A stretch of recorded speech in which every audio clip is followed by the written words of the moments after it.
Bonjour à tous et bienvenue à l'entretien de France 24. Notre invité aujourd'hui va nous faire découvrir un lieu mythique, un lieu où se sont croisés les plus grands criminels et les plus grands inspecteurs de l'histoire de France. Ce lieu est situé au 36 quai des Orfèvres et c'est d'ailleurs comme ça qu'on l'appelle. Et c'est le titre de votre bouquin.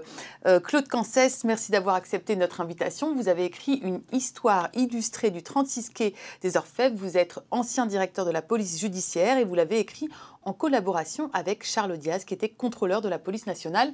Alors, puisque c'est un livre d'histoire, un livre illustré, commençons par le début. Ce 36 quai des Orfèvres, qui accueille donc la police judiciaire, a été créé ou initié au XVIIe siècle par Louis XIV. Comment ça s'est passé? Charles Diaz est encore en activité, mon co-auteur. C'est un écrivain, un historien de grand talent. En dehors de ses talents de flic, il en a d'autres. Enfin, effectivement, il faut remonter à Louis XIV, vous avez tout à fait raison. Louis XIV s'est réveillé un beau matin et on lui a appris que dans son Paris, on avait constaté cette nuit-là une quinzaine de meurtres. Il était effaré, il a fait venir Colbert, il lui a dit « il faut me choisir un homme de cimar et d'épée qui va mettre de l'ordre un petit peu dans Paris ». Et c'est donc Nicolas de Larigny qui a été l'ancêtre, si vous voulez, du préfet de police, qui a pris quelques mesures pleines de bon sens. Il a éclairé Paris, vous savez. Maintenant, on met des caméras partout. Lui, Paris, il est évident que pour commettre un meurtre dans une rue sombre, c'est plus facile que dans une rue où il y a des chandelles. Et ces bureaux étaient déjà au 36 quai des Orfèvres à l'époque? Alors, l'île de la Cité est toujours le siège des parlements. Et l'île de la Cité, donc au cœur de Paris. Voilà, et c'est sur ce quai des Orfèvres qu'est né le fameux 36, quelques années plus tard, en 1913. Un peu plus tard, beaucoup plus tard. Beaucoup plus tard. C'est juste derrière le palais de justice, en fait, pour ceux qui connaissent Paris. Alors, c'est un lieu mythique, c'est des bâtiments prestigieux. À l'intérieur, ça ressemble à quoi, finalement? C'est, comme le dit Maigret dans Simonon, dans la plupart de ses Maigret, c'est crado. C'est 148 marches qu'on monte avec beaucoup de difficultés pour ceux qui ont mal aux jambes. Il faut les grimper. Alors, il y a un décalage énorme entre cette île de la Cité, ces bâtiments qui sont merveilleux, la Sainte-Chapelle, qui est visitée par des touristes du monde entier. Et à l'intérieur du palais de justice, il y a des salles formidables, la cour d'assises, la cour de cassation, des plafonds peints, c'est quelque chose de merveilleux. Et puis, nous, les flics, on est logés dans ce petit 36, dans des petits bureaux, mansardés la plupart. Et lorsque les touristes passent souvent devant le 36, français ou étrangers, ils demandent au gardien de la paix, est-ce qu'on pourrait visiter le bureau de Maigret? Il serait vraiment déçu. Encore que le bureau de Maigret, il a quand même de l'allure. Il donne le bureau du commissaire patron de la crime sur la place du Vert-Galant, vue sur la Seine, il y a 2 fenêtres. Il y a de la moquette, je crois que c'est le seul bureau où il y a de la moquette au quai des Orfèvres. Mais le reste, les bureaux sont vraiment... Alors, parce que vous êtes en train de nous dire que Maigret avait vraiment un bureau ou celui, enfin, ou la fonction qu'il représentait. Non. Donc, Simenon a vécu au début du XXe siècle pas mal de temps au quai des Orfèvres. Et pour créer son personnage de Maigret, il s'est inspiré de 2 commissaires de grands flics, de très grands flics. Massu, dans l'ordre Guillaume et Massu, qui ont passé leur vie au boulot, qui ont... Oui, donc, mais ça reste un personnage de fiction. Maigret en tant qu'hôtel, c'est un... Oui, mais la méthodologie, vous savez, il y a un vieux film de 47 de Clouzot, Quai des Orfèvres, avec Louis Jouvet. Louis Jouvet, comment dirais-je, questionne les suspects dans un petit bureau qui jouxte celui du patron de la criminelle. Le bureau a été reconstitué en studio. Et la matière, avec la méthodologie de Louis Jouvet pour interroger ces suspects, c'est la même que celle qu'on emploie aujourd'hui. On a fait des progrès, bien sûr, en matière de policier technique et scientifique, on y reviendra peut-être tout à l'heure. Finalement, le 36 quai des Orfèvres a inspiré beaucoup d'écrivains, des cinéastes. Quand on voit ces films, par exemple, je pense au film d'Olivier Marchal récemment, est-ce que vraiment ça correspond à la réalité de la vie quotidienne d'un policier? Non, je connais bien Olivier Marchal, puisqu'il était inspecteur quand j'étais directeur PJ. J'ai débuté comme lui, d'ailleurs, comme inspecteur. Et il part d'un fait, je parle de son premier film, 36 quai des Orfèvres, il parle d'un fait qui a existé. Le gang des postiches, une fusillade rue du Docteur Blanche, je connais bien cette affaire, hélas, parce que j'étais le patron, j'avais remplacé Broussard, et nous avons eu un inspecteur au tapis. Et il part de cette affaire-là pour en faire comment dirais-je, un montage cinématographique, un film très, très intéressant, mais qui est quand même un petit peu caricaturé, si je puis dire. Oui, ça reste de la fiction. Ça reste de la fiction. Alors, juste une remarque, depuis le début de cet entretien, quand vous parlez des policiers, vous dites les flics. Et il y a un autre mot en argot pour décrire donc un policier, c'est le mot poulet. Et ça c'est lié directement aussi à l'histoire du 36 quai des Orfèvres, à son emplacement. Est-ce que vous pouvez nous en dire plus? Oui, parce qu'on dit, et je crois que la version est bonne, c'est pas une vraie légende, si je puis dire. À l'emplacement du quai des Orfèvres, il y avait dans le temps un marché aux volailles. Alors la volaille, les poulets, la maison Poulaga, voilà. Et c'est comme ça que les poulets sont appelés ou dénommés. Voilà. Alors flic, on s'appelle entre nous flics, c'est affectueux si vous voulez. Alors que poulet, ça l'est peut-être un petit peu. Non, mais on emploie plus l'expression flic que poulet. Oui, c'est vrai, vous avez raison. Très bon. Est-ce que la police française a une particularité, une spécificité par rapport à la police, je ne sais pas, britannique, allemande, ou est-ce qu'il y a une particularité de la police française dans le monde? Elle a la particularité du français.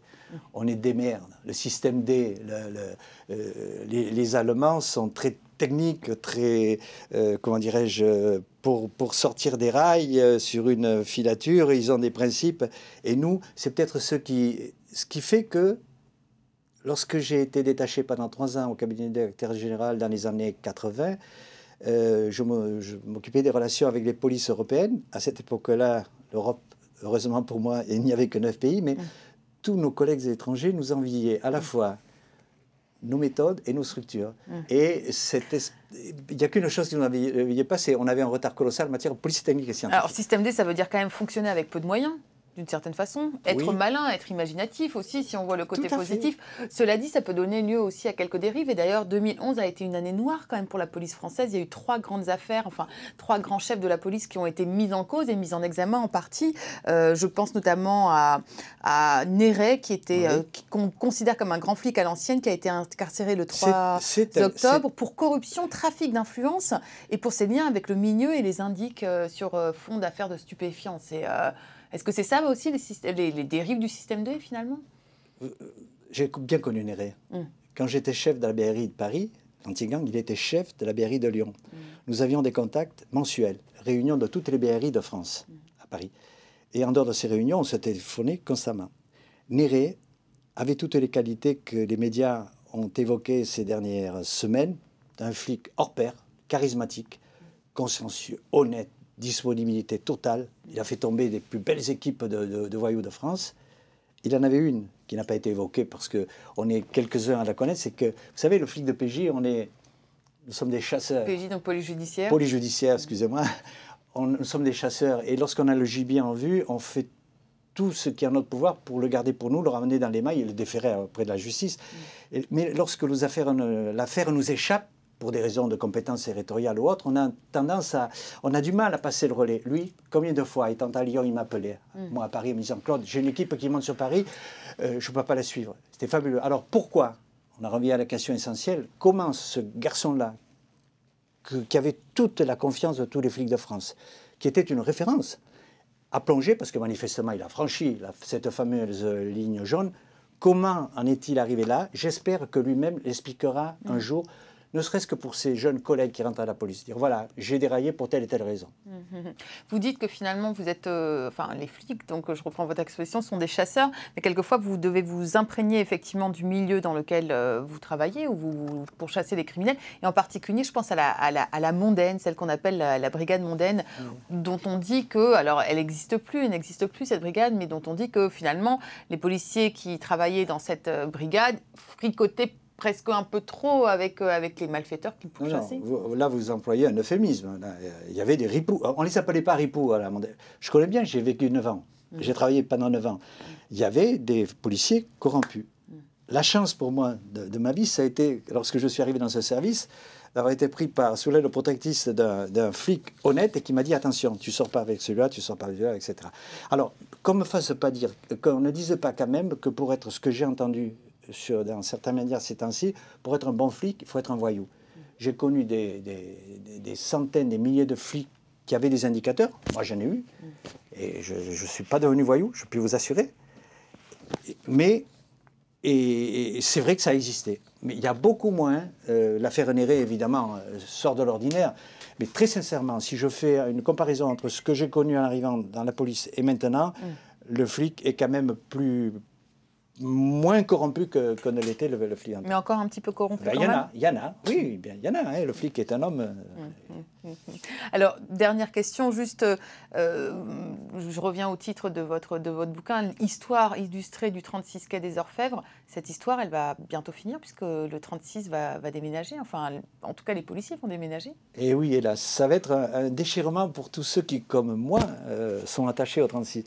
J'ai, dans le premier livre sur l'histoire du 36, qui a été publié l'année dernière, j'ai repris une phrase d'un journaliste qui a travaillé avec moi, qui m'a aidé à faire ce bouquin, Franck Herriot, et il dit ceci: ce sont les hommes qui fabriquent la mémoire des pierres et pas le contraire. Je trouve cette phrase très jolie.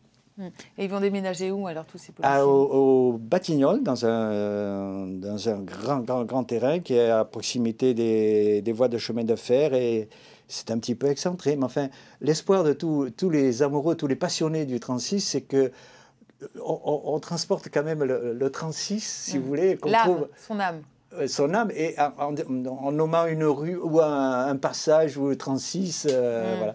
Est-ce qu'on va pouvoir visiter alors du coup les locaux ou le bureau du commissaire Maigret à l'avenir? Il est fortement question d'en faire un musée, et je crois que la solution sera là, un musée. Je vous remercie beaucoup Claude Cancès pour cet entretien. Je rappelle donc le titre de votre livre Histoire illustrée du 36 quai des Orfèvres. Vous pouvez retrouver cet entretien sur notre site internet france24.com en français, en anglais et en arabe. Merci de nous avoir suivis.